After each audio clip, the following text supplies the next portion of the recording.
අයිබන අපේ YouTube යාළුවෝ හැමෝටම sithumtech YouTube channel එකට තමයි ඔයාලා අද සුපුරුදුම වෙලා ඉන්නේ. ඕකේ යාළුවෝ නිති ඔයා thumbnail එකේ දකින්න නැති අද කතා කරන්න යන්නේ Samsung Galaxy M30 සහ Samsung Galaxy M30'S කියන device දෙක ගැන. ඉතින් මේ device දෙක ඔයා buy කරන්න හිතන් ඉන්න කෙනෙක් නම් පොඩ්ඩක් ඉන්න. මේ වීඩියෝ එක ඉවරුනන් පස්සේ පුළුවන් ඔයාලට මේ mobile phones දෙක මිලදී ගන්න මොකද්ද මේකේ හොඳම කියන එක ඔයාලට තෝරගන්න. ඉතින් M30 ගන්නවද එහෙම නැත්නම් M30'S එක ගන්නවද? මේකේ price range ගත්තාම පොඩි වෙනසක් තියෙනවා. ඒක නිසා මේ දෙකෙන් මොකද්ද ගන්න කියලා ඔයාලට වීඩියෝ එක අවසානයේදී තේරුම් ගන්න පුළුවන්. සහ වීඩියෝ එක skip කරන්න එපා කොතනකවත්. මම වීඩියෝ එක අවසානයේදී කියනවා ඔයාලට මේ mobile phone එක අඩු මිලකට ගන්න පුළුවන් website කිහිපයක් ගැන. ඒක නිසා ඔයාලට පුළුවන් ඒකත් බලන්න. ඉතින් වීඩියෝ එක ඉවර වෙනකම් බලන්න. එහෙනම් බලමු මොකද්ද හොඳ M30 එකද එහෙම නැත්නම් M30'S එකද කියලා.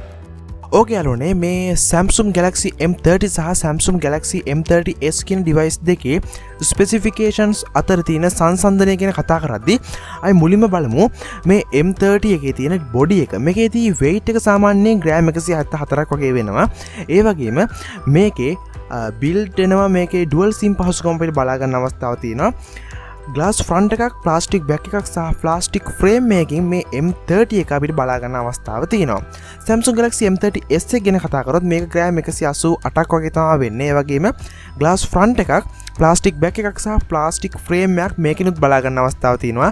dual sim පහසුකමත් මේ device දෙකේම බලා ගන්න අවස්ථාවක් තියෙනවා. ඕකේ විශේෂයෙන්ම මේකේ වැදගත් වෙන display එක ගැන අපි කතා කරොත් සාමාන්‍යයෙන් මේ දෙකටම Super AMOLED capacitive touch screen 16 million colors එක අපිට මේ AMOLED display එකක් තමයි බලා ගන්න අවස්ථාව තියෙන්නේ මේ mobile phones දෙකේම 6.4 inches display එකක් බලා ගන්න හම්බ වෙනවා 84.2 screen to body ratio එකක් එක මේ devices දෙකේම අපිට මේකේ display ගැන බලද්දී නම් මේක සමානත්වයක් දක්වන්න අවස්ථාව තියෙනවා. ඕකේ සාමාන්‍ය මොබයිල් ෆෝන් එක ගේම්ස් ඒ වගේම heavy applications වගේ දේවල් run වෙන්නේ මේකේ තියෙන platform එක මත. මෙන්න මේකේ operative system එක ගැන කතා කරද්දී M30 එකේ operative system එක Android 8.1 එහෙම නැත්නම් Oreo කියලා කියනවා. මේක One UI 2 වලින් තමයි customize වෙලා තියෙන්නේ. ඒ වගේම මේක upgrade කරන්න පුළුවන් Android 10 වලට. ඕකේ M30'S එක ගැන කතා කරොත් Android 9.0 එහෙම නැත්නම් Android 5 කියන version එක තමයි බලා ගන්න හම්බෙන්නේ One UI වලින් customize වෙලා. මේකේ chipset එක ගැන කතා කරොත් M30 එකේ chipset එක Exynos 7904 14 nanometer chipset එක තමයි මෙතන බලා ගන්න අවස්ථාව තියෙන්නේ. M30'S එක ගැන කතා කරොත් Exynos 9611 10 nanometer chipset එක තමයි අපිට බලා ගන්න හම්බෙන්නේ. ඒතකොට chipset එකේදී වෙනසක් අපිට බලා ගන්න අවස්ථාවක් තියෙනවා. ඒ වගේම operative system එකෙත් පොඩි වෙනසක් බලා ගන්න අවස්ථාවක් තියෙනවා. CPU ගැන කතා කරොත් octa core processor එකක් තමයි මේකේ දෙකේම බලා ගන්න හම්බෙන්නේ. හැබැයි GPU එක මේ දෙකේදී වෙනස් වෙනවා. M30 එකේදී Mali G71 MP2 කියන GPU එකත් M30'S එකේදී Mali G72 MP3 කියන chipset එක තමයි අපිට බලා ගන්න අවස්ථාව තියෙන්නේ. ඕකේ මේකේ memory එක ගැන කතා කරොත් සාමාන්‍යයෙන් mobile phone එක memory එක ගැන අපි ගොඩක් වෙලාවට සැලකිලිමත් වෙනවා. RAM එක memory එක කියන දේ විශේෂයෙන්ම වැදගත්. ඒකේ මත තමයි ගොඩක් වෙලාවට අපේ photos videos දේවල් ඒ වගේම games වගේ දේවල් මේවා run වෙන්න ගොඩක් වෙලාවට බලපානවා RAM එක සහ storage එක. ඕකේ මේකදී අපි හැමෝටම සතුටු වෙන්න පුළුවන් dedicated slot එකක් තියෙනවා. ඒ කියන්නේ ඔයාලට external SD card එකකින් ඔයාගේ internal storage එක up කරගන්න අවස්ථාව මේ දෙකේම ලබා දීලා තියෙනවා. ඒ වගේම M30 එකේදී 32GB internal storage එකක 3GB RAM එකක් 64GB internal storage එකක 4GB RAM එකක් ඒ වගේම 128 internal storage එකක 6GB RAM එකක් වෙන විදිහට මේකෙදී memory එක බලා ගන්න හම්බ වෙනවා M30 එකේදී. ඒ වගේම M30'S එකේදී 64GB 4GB RAM එකක් 128GB 4GB RAM එකක් 128GB 6GB RAM එකක් විදිහට මේකේ memory එක බලා ගන්න හම්බ වෙනවා. ඉතින් එතනදී memories වලදීත් පොඩි වෙනසක් තියෙනවා. මොකද M30'S එකේදී 32GB internal storage එකක device එකක් එන්නේ නැහැ.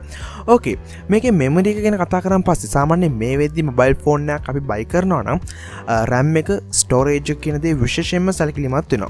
මීට අමතරව mobile phone එකක් අපි buy කරද්දී විශේෂයෙන්ම සැලකිලිමත් වෙන දෙයක් තමයි main camera සහ selfie camera එක. මේ mobile phones දෙකේ main camera ගැන කතා කරොත් M30 එකේදී 13 megapixel wide කැමරාවක් 5 megapixel ultra wide එකක් සහ 5 megapixel depth කැමරාවක් අපිට Samsung Galaxy M30 device එකේදී බලා ගන්න අවස්ථාව තියෙනවා. ඒ වගේම M30's device එකේදී සාමාන්‍යයෙන් 48 megapixel කැමරාවක් තියෙනවා wide කැමරාව. ඒ වගේම 8 megapixel ultra wide එකක් සහ 5 megapixel depth කැමරාවක් තියෙනවා. ඉතින් මෙතනදී සාමාන්‍ය අපිට විශේෂයෙන්ම දැනගන්න පුළුවන් අවස්ථාව තියෙන්නේ M30 එකට වඩා M30's එකේදී කැමරාවේ performance සහ megapixel ගාන වැඩි වෙලා තියෙනවා කියලා අපිට බලා ගන්න අවස්ථාව තියෙනවා. ඕකේ මේ කැමරාස් දෙකේ තියෙන features ගැන කතා කරොත් M30K සහ M30's එකේ දෙකේම LED flash එකක් panorama සහ HDR පහසුකම බලා ගන්න අවස්ථාව තියෙනවා. හැබැයි මේකේ වීඩියෝ රෙකෝඩ් කරද්දී පොඩි වෙනසක් තියෙනවා. සාමාන්‍ය M30 එකේදී වීඩියෝ රෙකෝඩ් කරන්න පුළුවන් 1080p at 30 fps දක්වා විතරයි.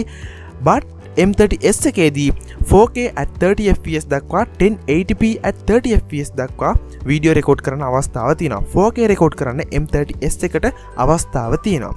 ඕකේ. මේක සෙල්ෆි කැමරාව ගැන කතා කරන්න ඕනේ ඊළඟට. සෙල්ෆි කැමරාව එකේදී නම් සාමාන්‍යයෙන් M30K 16 megapixel wide කැමරාවක් තමයි තියෙන්නේ. ඒ වගේම M30's එකේ 16 megapixel wide කැමරාවක් තමයි අපිට බලා ගන්න අවස්ථාව තියෙන්නේ.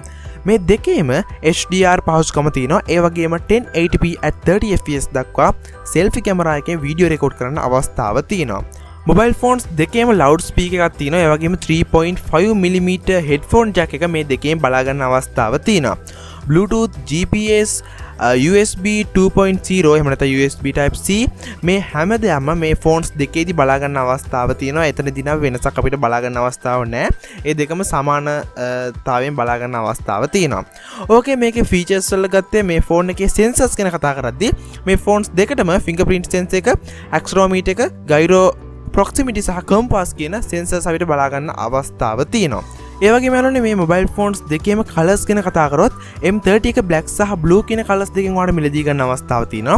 ඒ වගේම M30's එක opal black, sapphire blue සහ pearl white කියන කලර්ස් තුනෙන් මිලදී ගන්න අවස්ථාව තියෙනවා. අවසාන වශයෙන් මොබයිල් ෆෝන් එකේ වැඩිපුරම බලාපොරොත්තු වෙන දේ සාමාන්‍ය යූසර් කෙනෙක් මොකද්ද වැඩිපුරම බලාපොරොත්තු වෙන්නේ? මොබයිල් ෆෝන් එකේ කොච්චර තස පාවිච්චි කරන්න පුළුවන්ද? එහෙම නැත්නම් ඒකේ බැටරි එක, ඒකේ හાર્ඩ්වෙයාර් සොෆ්ට්වෙයාර් මේ හැමදේම ෆෝන් කරන බැටරි එක කොයි වගේ වෙන්න ඕනේද? සාමාන්‍යයෙන් මේකේ M30 එකේ බැටරි එක 5000 mAh බැටරි එක අපිට බලා ගන්න හම්බ වෙනවා 15 watt fast charging එක. ඉතින් ඇත්තට මේක ගොඩක් හොඳ ඉම්ප්‍රූව්මන්ට් එකක්. හැබැයි M30's එකේදී මීට වඩා ලොකු ඉම්ප්‍රූව්මන්ට් එකක් තියෙනවා. 1000 ඉම්ප්‍රූව්මන්ට් එකක් තියෙනවා. 6000 mAh බැටරි එකක් M30's එකේ තියෙනවා. fast charging එකේ support කරනවා 50 watt දක්වා. ඉතින් මේ කියන ස්පෙක්ස් ගැන කතා කරද්දී මේ ස්පෙસિෆිකේෂන්ස් අතර තියෙන සංසන්දනය ගැන කතා කරද්දී M30 එක සහ M30's එක අතර යම් තාක් දුරට අපිට බලා ගන්න හම්බ වෙන වෙනස සහ මේකේ ප්‍රයිස් රේන්ජ් උත් මේ විදිහට වෙනස් වෙනවා. අපි බලමු එහෙනම් මේ මොබයිල් ෆෝන්ස් දෙකෙන් ඔයා මොකකටද වැඩියෙන්ම කැමති කියලා. පළලා කමෙන්ට් සෙක්ෂන් එකෙන් කමෙන්ට් එකක් දාන්න මේකෙන් මොකකටද වැඩිපුරම ඔයා කැමති කියලා. ඕකේ නේද? ඉතින් දැන් ඔයාලට පුළුවන් M30 එකද එහෙම නැත්නම් M30's එකද මේ ඩිවයිස් එකේ මොකද්ද මිලදී ගන්න ඕනේ කියන එකට ඔයාලට හොඳ අවබෝධයක් තියෙනවා. මොකද මෙතන හරියටම මොබයිල් ෆෝන් එකේ කම්පැරිසන් එකක් ඔයාලට බලා ගන්න අවස්ථාව ලැබිච්ච හින්දා. ඉතින් ඒ වගේ මේ මොබයිල් ෆෝන් එක ඔයා මිලදී ගන්න ඉන්න කෙනෙක් නම් පල්ලා තියෙනවා ඩිස්ක්‍රිප්ෂන් එකේ මම ලින්ක් එකක් දාලා ඒ ලින්ක් එකට යන්න. ඒක මගේ වෙබ්සයිට් එක. ඒකට ගියන් පස්සේ ඔයාලට බලා ගන්න පුළුවන් වීඩියෝ එකක්. ඒ වීඩියෝ එකේ තියෙනවා ඔයාලට මේ මොබයිල් ෆෝන්ස් අඩුවෙන් ගන්න හොඳම වෙබ්සයිට්ස් ඒ කියන්නේ ට්‍රස්ටඩ් කරන්න පුළුවන් වෙබ්සයිට්ස් කිහිපයක් ගැන. ඉතින් ඔයාලට පුළුවන් ඒකටත් ගිහිල්ලා ඒක මොබයිල් ෆෝන් එක මිලදී ගන්න ඉන්න කෙනෙක් නම් ඒක විතරක් නෙමෙයි M30 එක විතරක් නෙමෙයි ඔයාලට ඕන මොබයිල් ෆෝන් එකකින් මිලදී ගන්න අවස්ථාව තියෙනවා. ඔකන ඉතින් මම හිතනවා මේ වීඩියෝ එක ගොඩක් වැදගත් වෙන්න ඇති කියලා අනිවාර්යෙන් subscribe කරන්න. තාමත් subscribe කරලා නැති කෙනෙක් නම් bell notification එක on කරන්න. ඒ වගේ වීඩියෝ එක කැමතිද like කරලා වීඩියෝ එක නොදන්න යනවනේ දැනගන්න share කරන්න. අපි තවත් ඉතින් හැමෝටම ජය වේවා.